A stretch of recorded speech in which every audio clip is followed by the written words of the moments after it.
ছাব্বিশে জানুয়ারি 2026 উত্তর ব্যারাকপুর 10 নং ওয়ার্ড থেকে চ্যানেল আনন্দের একটি প্রতিবেদন।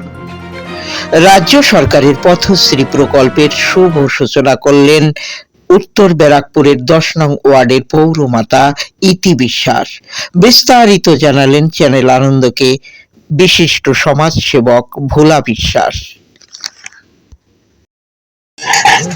আমরা বাংলার অত্যন্ত দরদি মুখ্যমন্ত্রী মামাটি মানুষের নেত্রী মমতা ব্যানার্জির প্রেরণায় এবং যুবরাজ অভিষেকের নির্দেশে পথশ্রী প্রকল্পের মধ্য দিয়ে উত্তর ব্যারাকপুর পৌরসভার পৌরপ্রধান মাননীয় মলয় ঘোষের সহযোগিতায় 10 নম্বর ওয়ার্ডে আজকে আনুষ্ঠানিকভাবে আমরা একটা রাস্তা উদ্বোধন করলাম।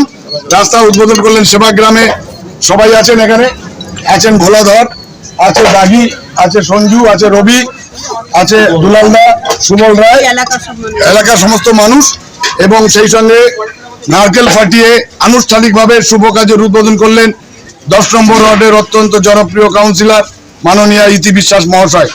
আমরা সারা বাংলার উন্নয়নের সঙ্গে আজকে উত্তর ব্যারাকপুর 10 নম্বর ওয়ার্ডকেও সামিল করলাম। ধন্যবাদ। কিন্তু আমাদের ড্রেন রাস্তাটা যদি হয় এবং লাইট থাকে তাহলে আমরা এটাই চাই, আর কিছু চাই না। আমাদের দরকার লাইট, জল। এই চাপাকল ওখানে খারাপ হয়ে আছে, যদি চাপাকলটা ও করে দেয় তাও আমাদের সুবিধা হয়। অনেক সময় তো জল আসে না, অসুবিধাও হয়। এইটাই বলতে চাই, আর কি বলবো বলেন, দিদির কাছে আর কিছু তো বলার নাই।